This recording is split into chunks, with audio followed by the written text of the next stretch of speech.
वहीं आप शुरुआत करेंगे बुलेटिन की। जगदलपुर में अपनी 6 सूत्रीय मांगों को लेकर आंगनवाड़ी कार्यकर्ता और सहायिकाएं पिछले 40 दिनों से हड़ताल पर बैठी हुई हैं, लेकिन छत्तीसगढ़ सरकार की ओर से अभी तक किसी भी प्रकार का कोई भी जवाब या आश्वासन नहीं दिया गया है, न ही कोई पहल की गई है। संघ ने सरकार को जगाने के लिए इन 40 दिनों में कई प्रकार की कोशिशें की, लेकिन नाकामी ही हाथ लगी। अब संयुक्त संघ की महिलाएं अपना उग्र रूप दिखाने जा रही हैं। छत्तीसगढ़ प्रदेश सहित बस्तर की महिलाएं भी प्रदेश की राजधानी में उग्र आंदोलन करने जा रही हैं। आपको बता दें, पूरे प्रदेश की लाखों महिलाएं 4 मार्च से 6 मार्च तक 3 दिवसीय उग्र आंदोलन के तहत राजधानी में विधानसभा और सचिवालय का घेराव करेंगी। साथ ही पैदल मार्च भी करेंगी और अपनी मांगों को पूर्ण करने के लिए सरकार के विरोध में अपनी आवाज बुलंद करेंगी।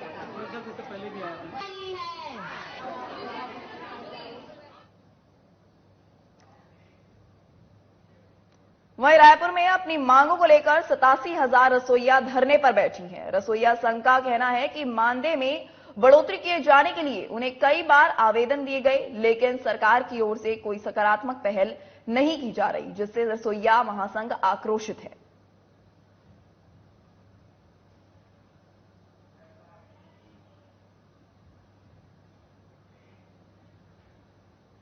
वहीं मुंगेली में युवा कांग्रेस ने कमर्शियल गैस सिलेंडर के दाम में वृद्धि को लेकर पैदल मार्च निकाली है। महंगाई के विरोध में जिला युवा कांग्रेस ने हुंकार भरते हुए नगर के कांग्रेस भवन से पड़ाव चौक तक पैदल मार्च निकालकर जमकर केंद्र सरकार के खिलाफ नारेबाजी की। युवा कांग्रेस अध्यक्ष ने यह भी कहा कि लगातार बढ़ती महंगाई ने पहले से ही आम आदमी की कमर तोड़ रखी है। ऐसे में ठीक होली त्योहार से पहले रसोई गैस में हुए बढ़ोतरी ने आमजन के जीवन को झकझोर कर रख दिया है।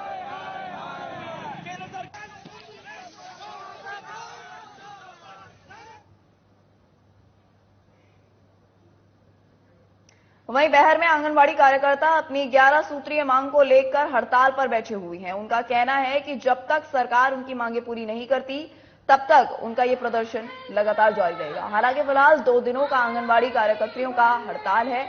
वहीं मांगे पूरी नहीं होने पर उग्र आंदोलन की चेतावनी भी दी गई है।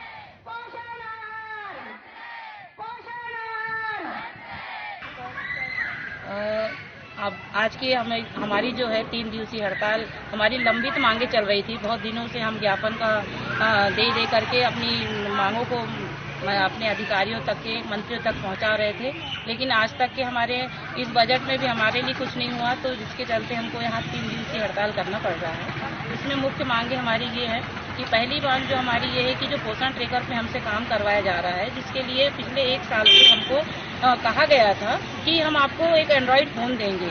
उस राशि 10,000 आई थी, लेकिन उसके बदले हम लोग को एक फ़ोन दिया जाएगा, लेकिन वो फ़ोन आज दिनांक तक ही नहीं दिया गया। अब बाकी कार्यकर्ता बहनें जो है उनके पास फ़ोन है, वो करती जरूर है काम, लेकिन इतना फ़ोन हैंग हो जाता है और जिनके पास फ़ोन नहीं है वो काम नहीं कर पा रही हैं, तो जिससे वो पूरा कार्य प्रभावित हो रहा है और प्रेशर हमारे पे आते जा रहा है। तो हमारी पहली मांग है कि हमको जल्द से जल्द एंड्रॉइड फ़ोन दी जाए।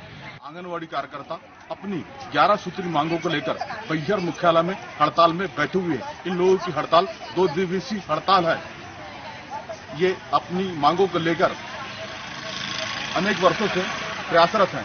साधना प्लस न्यूज चैनल से कैमरामैन अजय के साथ देवदत्त धानेसर, बैहर। वहीं सरायपाली के ग्राम अर्जुंडा में स्थित बाबा खाटू श्याम के भव्य मंदिर प्रांगण में आज विशाल निःशुल्क नेत्र शिविर और स्वास्थ्य शिविर का आयोजन किया गया, जिसमें श्याम सेवा समिति के सदस्यों का सहयोग से बसना नगर के अग्रवाल नर्सिंग होम के चिकित्सकों की टीम और रायपुर के अरविंदो नेत्रालय हॉस्पिटल की मोबाइल वैन और डॉक्टरों की टीम ने स्वास्थ्य शिविर में पहुंचकर असहाय और गरीब लोगों का निःशुल्क जांच और ऑपरेशन किया। आपको बता दें कि विशाल निःशुल्क स्वास्थ्य शिविर में 500 से भी अधिक लोगों ने पहुंचकर अपनी विभिन्न बीमारियों की जांच करवाई और आयोजन समिति और डॉक्टरों की टीम का धन्यवाद भी किया। ये शिविर अर्जुंडा धाम में स्थित श्याम मंदिर एवं समिति द्वारा और अग्रवाल नर्सिंग के सहयोग से आज 3 मार्च को एक विशाल निःशुल्क शिविर रखा गया है, जिसमें अग्रवाल नर्सिंग की पूरी टीम विशेषज्ञ डॉक्टर्स उपलब्ध हैं, जैसे कि हड्डी रोग विभाग, शिशु रोग विभाग, स्त्री रोग विभाग, सर्जरी विभाग, दंत रोग विभाग और जनरल मेडिसिन विभाग। लगभग आज शिविर में 400 मरीजों का रोग निदान किया गया है और जिनमें निःशुल्क दवाइयाँ खून जांच, ECG, एक्सरे और CT स्कैन के लिए चिन्हित किया गया है। कुछ 15 मरीजों को लगभग निःशुल्क ऑपरेशन, जिनके पास स्मार्ट कार्ड भी नहीं है, उनको चिन्हित किया गया है निःशुल्क ऑपरेशन अग्रवाल नर्सिंग बसना के लिए। सर बाहर से भी कुछ लोग आए हैं यहाँ पे एक विशेष सुविधा यह है कि अरविंदो नेत्रालय से आई एम्बुलेंस जो होती है, नेत्र रोग विभाग की एक एम्बुलेंस होती है जिसके अंदर सारी सुविधाएं होती हैं, मशीनें होती है, जिसमें लगभग 150 मरीजों का निःशुल्क नेत्र जांच किया गया है और चिन्हित मरीजों को रायपुर अरविंदो नेत्रालय में मोतियाबिंद से निःशुल्क इलाज किया जाएगा। मेरा नाम डॉक्टर प्रज्ञा चतुर्वेदी है। हम श्री अरविंदो हॉस्पिटल से आए हैं पचपेड़ी नाका से हमने सेवाएं देने के लिए। हमारे वैन में आई चेकअप के लिए सारी सुविधाएं हैं जो बेसिक स्क्रीनिंग में लगती है कैटरैक्ट के लिए। तो मोतियाबिंद के जितने भी पेशेंट हैं हम यहाँ से स्क्रीन करके ले जा रहे हैं, उनको अपने हॉस्पिटल का एड्रेस दे रहे हैं, वहाँ पे फ्री में उनका ऑपरेशन हो जाएगा तो उनके लिए डेट दी जा रही है। बाकी जिनको चश्मे की जरूरत है उनको चश्मा नंबर दिया जा रहा है और अगर कोई इन्फेक्शन वगैरह है तो दवाएं हमारे। मैम आप कैंप में आप लोग की पूरी मोबाइल यूनिट टीम आई हुई है, तो किस तरह का आपको रिस्पांस मिल रहा है और क्या लग रहा है कि यहाँ इस तरह के कैंप की आवश्यकता है और आगे? जी रिस्पांस अच्छा है, काफ़ी हमारे पास मोतियाबिंद के अभी पेशेंट आ रहे हैं जिन्हें आसपास में ऑपरेशन की सुविधाएं नहीं है, तो उनके लिए हम लोग रायपुर ले जाएंगे उनको बस में बिठाकर, तो अच्छा का इलाज करवा रहा हो? पथरी बीमार का हो गई? पथरी बीमार हो रही तो उसका चेक कराएं तो मैंने डॉक्टर बताई से बसना आ गया और फ्री में इलाज हुई। तो यहाँ फिर चेकअप फ्री में हुई से चेक और बसना भी फ्री में हुई का ऑपरेशन करी? हाँ तो कल पहले आप चेक करा रहे हो कहीं? आप कराएं भागी हॉस्पिटल का कहीं कब तक पैसा लगी? 10,000 ही के। तो फिर वहाँ नहीं कराए क्या? अब यहाँ सुविधा होती बसना के और कैम्प में कम खर्चा में होते। अर्जुंडा गांव अर्जुंडा में आई कैंप लगा हुआ है अग्रवाल हॉस्पिटल से बसना से, और हमको पता चला कि अर्जुंडा में आई कैंप लग रहा है और निःशुल्क।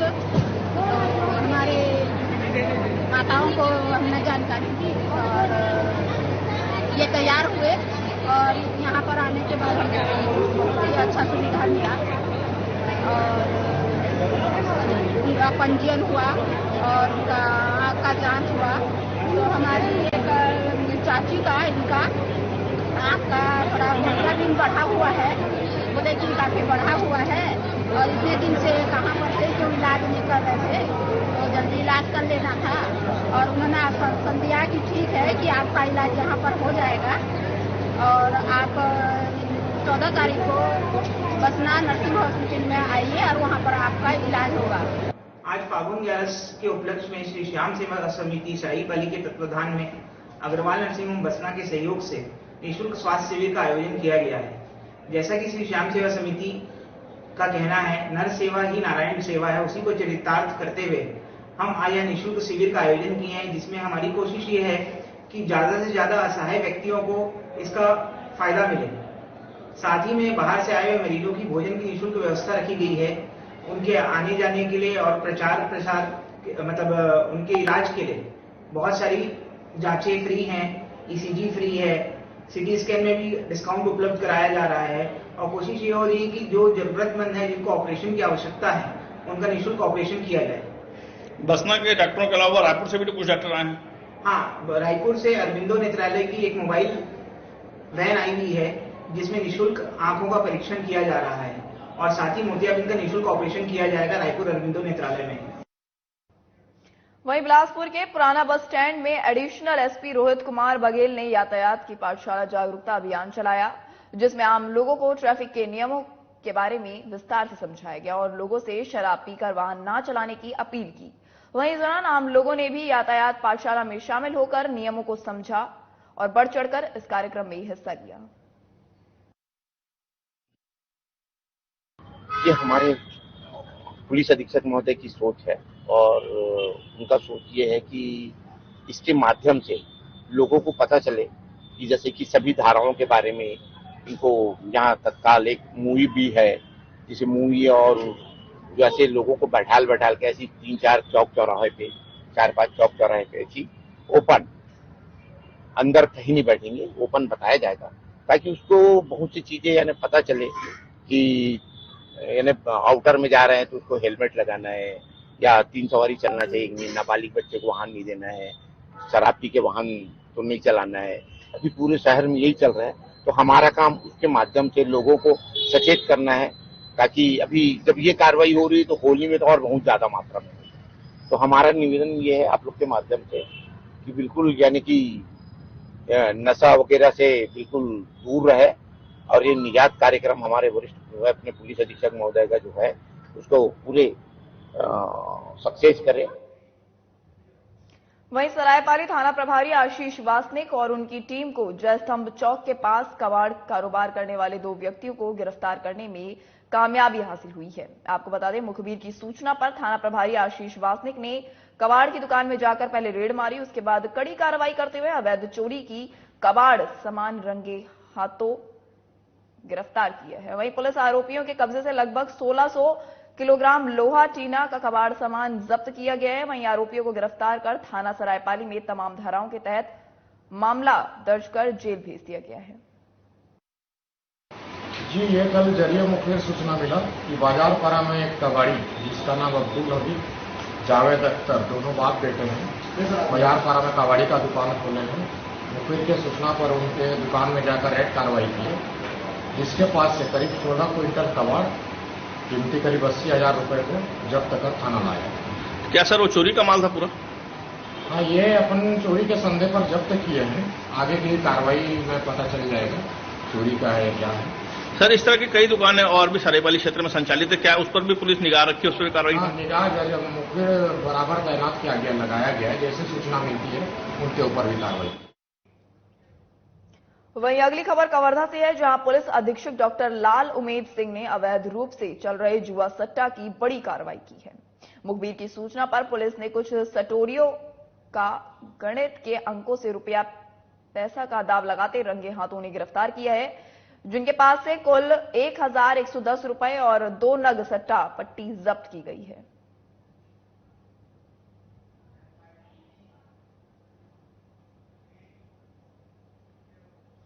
वहीं राजधानी भोपाल के रविंद्र भवन में आयोजित गरिमामय कार्यक्रम में लोकतांत्रिक मूल्यों की समावेशी पत्रिका वनमाली कथा का वार्षिकोत्सव संपन्न हो गया। कार्यक्रम रविंद्रनाथ टैगोर विश्वविद्यालय भोपाल के तत्वाधान में आयोजित किया गया था। वहीं कार्यक्रम के बारे में प्रोफेसर संतोष चौबे ने बताया कि वनमाली कथा सम्मान पिछले 30 सालों से आयोजित किया जा रहा है। साथ ही वर्तमान में डिजिटल रीडिंग के समय पत्रिकाओं का भविष्य क्या होगा, इस पर परिचर्चा की गई है। देखिए, वनमाली कथा सम्मान तो पिछले 30 वर्षों से जारी है, लेकिन ये वनमाली कथा पत्रिका जो निकाली गई उसकी वर्षगांठ के अवसर पर ये कार्यक्रम आयोजित हुआ है। और इसमें क्योंकि नवलेखन पर बहुत जोर था, नवलेखन में नए कहानीकारों को और कहानीकाराओं को शामिल किया गया, तो इसको नवलेखन पर फोकस किया गया था। पहले दिन तो डिजिटल रीडिंग का जो समय है आज का, बच्चे डिजिटल पढ़ते हैं, बच्चे सब मोबाइल और लैपटॉप पर पढ़ते हैं। उसके बरक्स मैगजीन की क्या स्थिति है, पत्रिकाओं का भविष्य क्या होगा, अखबारों का भविष्य कैसा होगा, इस पर एक बड़ी सुंदर चर्चा की गई। वहीं अगली खबर जगदलपुर से है, जहां बोधघाट थाना क्षेत्र के अंतर्गत बलिराम कश्यप वार्ड निवासी राजेश कुमार को हत्या के जुर्म में 20 साल की कैद की सजा साल 2013 में हुई थी। आरोपी राजेश कुमार साल 2020 के नवंबर महीने में पैरोल अवकाश पर 14 दिनों के लिए केंद्रीय जेल जगदलपुर से बाहर निकला और पैरोल की अवधि समाप्त होने पर फरार हो गया था। बोधघाट थाना में आरोपी के विरुद्ध अपराध पंजीबद्ध कर पैरोल से फरार आरोपी की लगातार तलाश की जा रही थी। वहीं बोधघाट थाना प्रभारी दिलबाग सिंह ने प्राप्त सूचना के आधार पर नया मुंडा क्षेत्र से आरोपी को गिरफ्तार करने में सफलता हासिल की है। राजेश कुमार को अमित उर्फ बाबू की हत्या में 20 वर्ष की सजा हुई थी और वह 2013 से जगदलपुर जेल में निरुद्ध था। और नवंबर 2020 में 14 दिन के पैरोल पर बंदी राजेश कुमार जेल से बाहर आया, जिसके पश्चात वह फरार हो गया। फरारी पश्चात थाना बोधघाट में सेक्शन 229A आईपीसी के अंतर्गत अपराध पंजीबद्ध कर फरार बंदी की पतासाजी लगातार की जा रही थी। पुलिस को सूचना मिली कि फरार बंदी राजेश कुमार होली में अपनी नानी से मिलने नया मुंडा जगदलपुर आया हुआ है, जिसके सूचना पर थाना बोधघाट की टीम के द्वारा घेराबंदी कर फरार बंदी राजेश कुमार को पकड़ा गया। बंदी से पूछताछ की गई, जिस पूछताछ में बंदी ने बताया कि वह पेरोल पर जब बाहर आया था उसके पश्चात वह फरार हो गया और हैदराबाद में जाकर प्लाई की दुकान में काम करते हुए अपना जीवन यापन कर रहा था और इस होली में अपनी नानी से मिलने नया मुंडा जगदलपुर आया था, जिसकी सूचना मिलने पर पुलिस ने उसे गिरफ्तार कर लिया है और न्यायालय में न्यायिक रिमांड हेतु पेश किया गया है उसे। वहीं बजट सत्र में कांग्रेस नेता जीतू पटवारी के निलंबन पर कांग्रेस समर्थकों का भोपाल आने की संभावनाओं को देखते हुए आमलाहा टोल पर भारी संख्या में पुलिस बल तैनात कर दिया गया। आपको बता दें कि मुख्यमंत्री शिवराज सिंह चौहान और उनकी पत्नी साधना चौहान पर अमर्यादित टिप्पणी करने के बाद बजट सत्र से जीतू पटवारी को निलंबित कर दिया गया था, जिसके बाद जीतू पटवारी के समर्थकों ने जमकर हंगामा किया था। वहीं प्रशासन इस हंगामे को उग्र होता देख जीतू पटवारी के समर्थन में आने वाले कांग्रेस कार्यकर्ताओं को रोकने के लिए आमलाहा टोल प्लाजा को पुलिस छावनी में तब्दील कर दिया गया। वहीं भारी संख्या में पुलिस बल की तैनाती कर दी गई ताकि किसी भी तरह का हल्ला बोल न किया जा सके।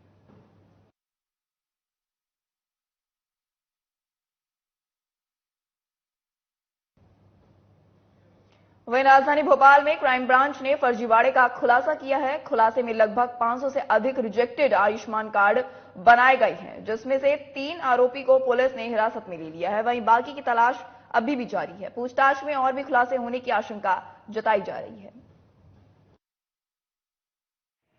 आयुष्मान मामले में जो कि फर्जी आईडी के द्वारा काफ़ी बड़ी मात्रा में आयुष्मान कार्ड बनाए गए हैं और रिजेक्टेड जो आयुष्मान कार्ड है उनको वैलिड किया गया है।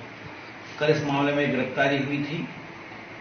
उस गिरफ्तारी और पूछताछ के बाद हमें कुछ और लोगों के नाम मालूम पड़े हैं जो इस बीच में मीडिएटर दलाली काम करते थे, जो कि कस्टमर्स के नाम उपलब्ध कराते थे और उनका रजिस्ट्रेशन कराने के लिए OTP जो था वो वैलिडेट करवाते थे। तो एक राहत करके हैं जो मुकाबले के हैं, आयुष्मान मित्र के रूप में इसने काम किया है, इसको हमने पूछताछ के लिया है। और दूसरे प्रकाश पंथी गंज बासोदा से इसको हिरासत में लिया है।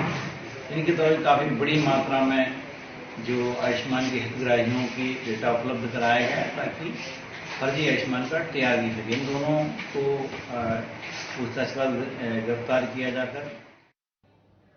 वहीं जिला सहकारी केंद्र बैंक के अध्यक्ष नवाज खान का जन्मदिन नगर पंचायत छुड़िया के पुराना बस स्टैंड में धूमधाम से मनाया गया, जिसमें बड़ी संख्या में नवाज के समर्थक और शुभचिंतक उपस्थित रहे। सभी ने अपने लाडले और लोकप्रिय नेता नवाज खान पर जमकर प्यार बताया। किसी ने केक काटकर तो किसी ने तिलक लगाकर अपना प्रेम जाहिर किया। इस दौरान महामंत्री जिला कांग्रेस कमेटी चुम्मन साहू, हेमंत यादव समेत बड़ी संख्या में समर्थक मौजूद रहे।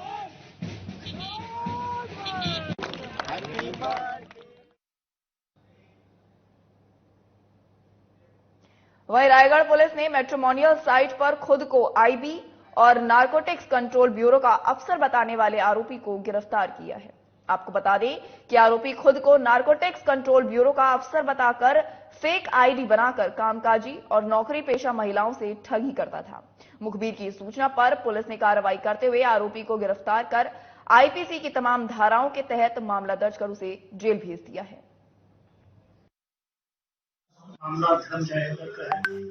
एक शासकीय कर्मचारी महिला है जिसके साथ रोहित नाम का लड़का रविंद्रनाथ जारी जशपुर का माधोपुर में रहने वाला है।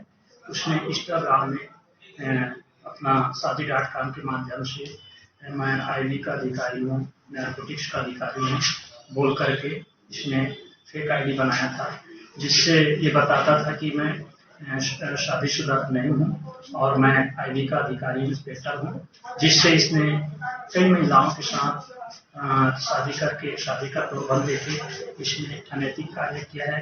इसमें मामला धर्मजयगढ़ का एक शासकीय महिला भी है। जी, मामला थाना धर्मजयगढ़ का है। इस मामले में फरवरी में 10 तारीख के आसपास में एक शासकीय सेवक है, महिला शासकीय सेवक जो पीड़िता थी, वो इस मामले में आई हुई थी हमारे यहाँ पर एसएसपी सर के पास में, एसपी ऑफिस में, और उसने फिर इस मामले की जानकारी दी कि रोहित इक्का नाम का एक युवक है जिसका असली नाम इंद्रनाथ जाड़ी बताया उसने।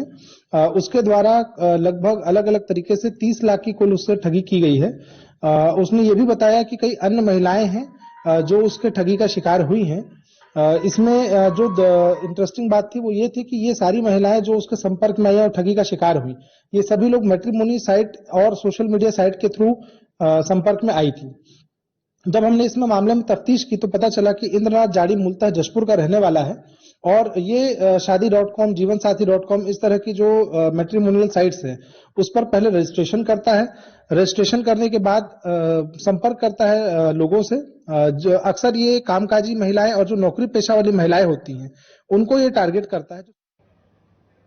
वहीं अगली खबर मंदसौर से है, जहां सीतामऊ पुलिस ने बड़ी कार्रवाई की है। पुलिस ने साइबर की ठगी करने वाले गिरोह के विरुद्ध बड़ी कार्रवाई करते हुए अंतर्राष्ट्रीय साइबर ठग का खुलासा किया है। साथ ही पुलिस ने आरोपी को गिरफ्तार भी कर लिया है। मिली जानकारी के अनुसार आपको बता दें, ये ठग गिरोह बनाकर अंतर्राष्ट्रीय स्तर पर ब्लैकमेलिंग के माध्यम से लोगों को ठगने का काम करती थी। पुलिस ने मुखबिर की सूचना पर कार्रवाई करते हुए आरोपियों को गिरफ्तार करने में सफलता हासिल की है। निश्चित रूप से ठगी विशेष तरीके से की गई इनके द्वारा, और इनका तरीका यह है कि अज्ञात जो ग्रामीण जन है उनके से किसी भी बैंक में अकाउंट खुलवाते थे, उस अकाउंट का वो स्वयं संचालन करते थे और उस अकाउंट में ऐसे पैसे ट्रांसफर करवाते थे जो कि किसी प्रकार से कोई भी व्हाट्सएप से मैसेज करके कोई महिला के माध्यम से मैसेज कराते थे, व्हाट्सएप वीडियो बनवाते थे, पोर्न वीडियो मीन्स वीडियो तैयार करवाते थे और उससे फिर ब्लैकमेल करते थे किसी भी व्यक्ति को जिसका उन्होंने वीडियो तैयार किया। और ब्लैकमेल के बाद जो राशि वसूल की जाती थी वो राशि इन संबंधित ग्रामीणों के खाते में डलवाई जाती थी। तो ये बड़ा एक नए तरीके का था और पूरे भारतवर्ष में इसके लगातार अपराध हो ही रहे थे। सूचनाएं लगभग मिल रही थी। हमारे पुलिस अधीक्षक महोदय द्वारा इसमें संज्ञान लेते हुए और इस क्राइम के लिए हमें सचेत किया गया और सूचना दी गई कि ट्रेस की जाए। हमारी साइबर की टीम जो है निरीक्षक जितेंद्र सिसोदिया उन्होंने अच्छी मेहनत करते हुए इसको ट्रेस आउट किया है। वहीं धार जिले प्रमुख आदिवासी पर्व भगोरिया इन दिनों अपने रंग में परवान चढ़ गया है। इस पर्व को मौज मस्ती का पर्व भी कहा जाता है। इस साल इस पर्व की विशेषता यह रही कि मध्य प्रदेश के सांस्कृतिक विभाग के अलग अलग जिलों से आदिवासी नृत्य दल पहुंचे और विधानसभा चुनाव के नजदीक आते ही इस बार भगोरिया पर्व राजनीति रंग पर भी चढ़ते हुए देखा जा रहा है। जहां एक ओर कांग्रेस के पूर्व मंत्री सुरेंद्र सिंह बघेल भगोरिया नृत्य करते नजर आए, तो वहीं दूसरी तरफ बीजेपी के प्रदेश सचिव जयदीप सिंह ने इस पर्व में बढ़ चढ़कर हिस्सा लिया। हमारे आदिवासी समाज का उत्साह का त्योहार है और निश्चित रूप से होली में भगोरिया पर्व मनाया जाता है और विशेष पर हमारी समाज को इसको उत्साह के रूप में मनाया जाता है। और आज आप जिस तरह से देख रहे हैं हर प्रकार के नृत्य यहाँ पर उपस्थित है। मैं प्रदेश की भारतीय जनता पार्टी की सरकार शिवराज जी को भी धन्यवाद देता हूँ कि उन्होंने संस्कृति विभाग से भी नृत्य को यहाँ पर भेजा है भगोरिया पर्व मनाने के लिए। और निश्चित रूप से आज पूरे धार जिले में उत्साह के रूप में भगोरिया पर्व मनाया जा रहा है और माननीय मुख्यमंत्री जी भी 6 तारीख को बालीपुर में पधार रहे हैं। ये निश्चित रूप से पूरे देश में आदिवासी समाज को संस्कृति को दिखाने के लिए फिलहाल इस बुलेटिन में इतना ही। प्रदेश से जुड़ी तमाम खबरों के लिए देखते रहें